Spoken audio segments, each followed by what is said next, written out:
یتیم کس کو کہے مجھے گیند لا دے، بیٹ لا دے، بلہ لا دے، فلاں چیز لا دے، مجھے یہ لا، کس کو کہے؟ یہ اس کے دل کی باتوں کا غذا ہم جان تو نہیں سکتے، لیکن جس قدر ہم خیال رکھ سکتے ہیں ہمیں ان کا خیال رکھنا چاہیے۔ یہ ان کا خیال رکھنا اس قدر یہ اللہ کے نزدیک بڑا عمل ہے۔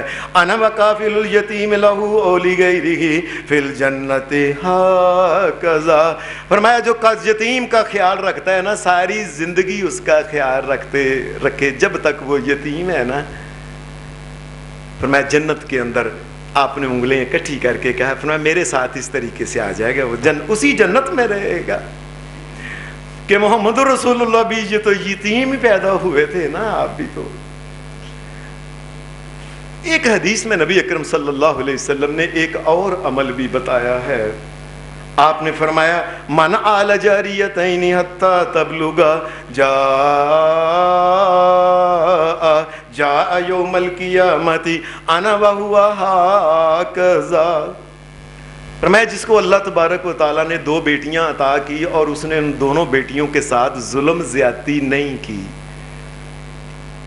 کسی معاملے میں بھی، کسی ایک معاملے میں بھی اس نے یہ نہیں کیا کہ بیٹے کے ساتھ اچھا سلوک کیا ہو اور بیٹی کے ساتھ برا سلوک، ایسا نہیں اس نے کیا، یہاں تک کہ وہ بالغ ہو گئیں، ان کی تعلیم اور تربیت کا یاد رکھیں، خیال رکھا۔ یہ بات یاد رکھیں، شریعت جس وقت تعلیم اور تربیت کہتی ہے نا، یہ سارے سن لیں دھیان سے، شریعت کے نزدیک تعلیم تربیت کی بنیاد یہاں سے شروع ہوتی ہے کہ بچے کو اللہ کا پتہ ہو، رسول کا پتہ ہو، پردے کا پتہ ہو، شرم حیا کا پتہ ہو، حقوق کا پتہ ہو، آداب زندگی کا پتہ ہو، اسے پتہ ہو یہ اللہ کا حکم ہے، یہ رسول کا حکم ہے، یہ گناہ ہے، یہ نافرمانی، میں نے بچنا ہے۔ یہ تعلیم سب سے ضروری ہے۔ وہ جو تعلیم ہے نا بعد میں اے ایپل اور بی بال اور سی کیٹ اور ڈی ڈاگ، یہ کیٹ اور بلی اور کتا اور گیند، یہ تو دنیا کی چیزیں ہیں بعد کی، بے شک یہ تعلیم بھی دلائے، 100 دفعہ دلائے، لیکن سب سے پہلے تعلیم، سب سے بڑا علم دنیا میں یہ علم ہے کہ اس کو پتہ چل جائے اس کائنات کا ایک مالک اور ایک خالق، ایک مشکل کشا اللہ ہے، ہم اس کے بندے ہیں، اس نے ہمیں بھیجا ہے، ہم نے اس کے حکموں کو ماننا ہے اور اس کے پاس ہی چلے جانا ہے۔ ساری دنیا فنا ہو جائے گی، اس کو کوئی فرا نہیں، اس کے پاس جانا ہے۔ یہ تعلیم اگر کسی نے اپنے بیٹے بیٹی کو نہیں دی تو اس نے کچھ نہیں کیا۔ بے شک آپ اسے بڑی سے بڑی تعلیم دلا دیں، بڑے سے بڑا اس کو کوئی چیز کھول دیں، بڑے ادارے کھول دیں، اگر اللہ رسول اور شرم اور حیا اور دین اور ایمان اور غیرت اور عزت اس کو نہیں بتائی گئی، کچھ بھی نہیں بتایا گیا اس کو۔ فرمایا اللہ نے کس کو 2 بیٹیاں دیں، اس نے دونوں بیٹوں کی تعلیم و تربیت کا خیال رکھا، وہ بالغ ہو گئیں، پھر اچھی جگہ ان کی شادی کی۔ یاد رکھیں اچھی جگہ شادی سے مراد یہ ہوتی ہے کہ ایسے خاوند کے ساتھ اس کی شادی کی جائے جو اس کو جنت کے اندر لے جائے۔ یہ بات سن لیں، ہر بندہ سن لیں، یہ کیا ہو، یہ نہیں مطلب میں نے شادی کی جی کاراں کوٹھیاں نوکر چاکر اندر ڈیک لگے نے، بڑے بڑے بڑے ٹیلی ویژن انہوں نے گھر نے، فلانا ہے یہ تو وہ، اس کو اچھا کہتے ہیں؟ یہ تو عیسائیوں یہودیوں اور مجوسیوں کے گھروں میں بھی بہت کچھ پڑا ہوا ہے، یہ اللہ کے منکروں کے گھر میں یہ چیزیں نہیں پڑی ہوئی۔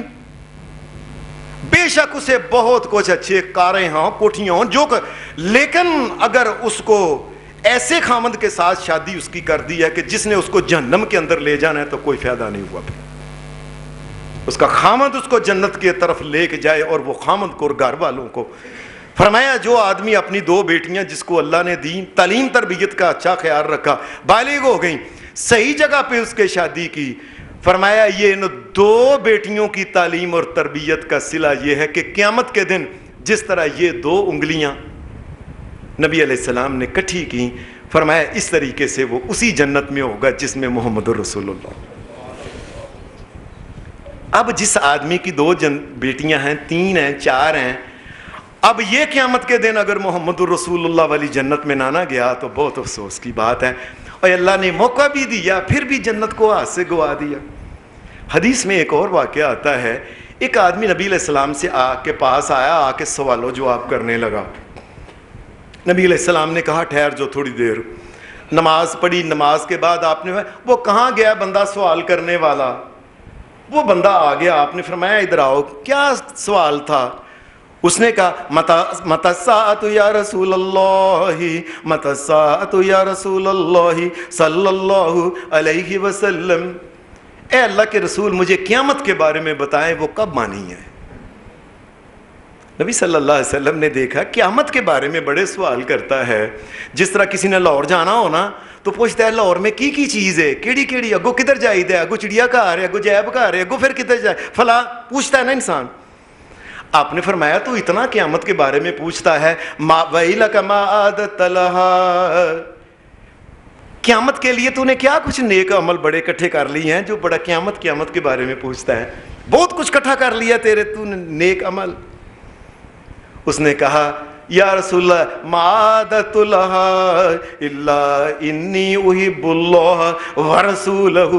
اے اللہ کے رسول, میں نے کچھ نہیں اکٹھا کیا, وہی جو عام مسلمان عبادت کرتے ہیں اللہ کے, وہ میں وہی کرتا ہوں. ہاں ایک بات ہے کہ میرے دل میں اللہ اور اس کے رسول کی محبت بڑی ہے. اللہ کے رسول, نبی صلی اللہ علیہ وسلم نے فرمایا اچھا واقعی. نبی صلی اللہ علیہ وسلم کی حدیث میں آتا ہے, آپ نے فرمایا یاد رکھیں میری محبت پتہ ہی کیا ہے؟ من احب سنتی فقد احبنی, جو میری سنتوں سے عمل کرے گا نا, یہ میری محبت ہے. ایک آدمی ساری زندگی سنت کے قریب نہیں جاتا. ایک آدمی کوئی کام, شادی ہے, بیاہ ہے, مرنا ہے, جینا ہے, اٹھنا ہے, بیٹھنا ہے, کھانا ہے, کپڑے, کوئی چیز بھی نبی علیہ السلام کے طریقے کے مطابق نہیں کرتا. اللہ کی قسم یہ اللہ کے نبی سے محبت نہیں. اللہ کے نبی کی محبت کیا ہے؟ من احب سنتی فقد احبنی, میری سنتوں سے جو محبت کرتا ہے یہ میری محبت ہے. ومن احبنی کان معی فی الجنہ, فرمایا پھر یہ آدمی جو میری سنتوں سے محبت کرنے والا ہے قیامت کے دن میرے ساتھ ہی جنت کے اندر ہوگا. نبی علیہ السلام کی محبت جو ہے نا, انسان جی میرے دل چ بڑی دل کی محبت جو ہے نا اصل میں اعمال کے اندر نظر آنا چاہیے. یہ بندہ بیٹھتا ہے رسول اللہ کے طریقے کے مطابق, اس کا چہرہ ہے نبی علیہ السلام کے چہرہ کے مطابق کہ ویسے ہی داڑھی یہ وہ رکھ. یہ بندہ اٹھتا ہے, کاروبار کرتا ہے, سنت کے مطابق کرتا ہے, بولتا ہے سنت کے مطابق, فلاں کام, یہ سنت اور سنت نبی علیہ السلام کی سنت اور طریقے پہ چلتا ہے. اصل میں اللہ کے رسول کی محبت یہ ہے. اگر یہ نہیں ہے تو خالی کھولی محبت جو ہوتی ہے جھوٹ ہوتا ہے, اس کی کوئی حقیقت نہیں. اللہ ہمیں قیامت کے دن نبی علیہ السلام کا ساتھ نصیب فرمائے, اور وہ تمام اعمال جن کے کرنے سے جنت میں اللہ کے نبی کا ساتھ ملتا ہے اللہ ہمیں بھی عطا کرے. وآخر دعوانا الحمدللہ رب العالمین.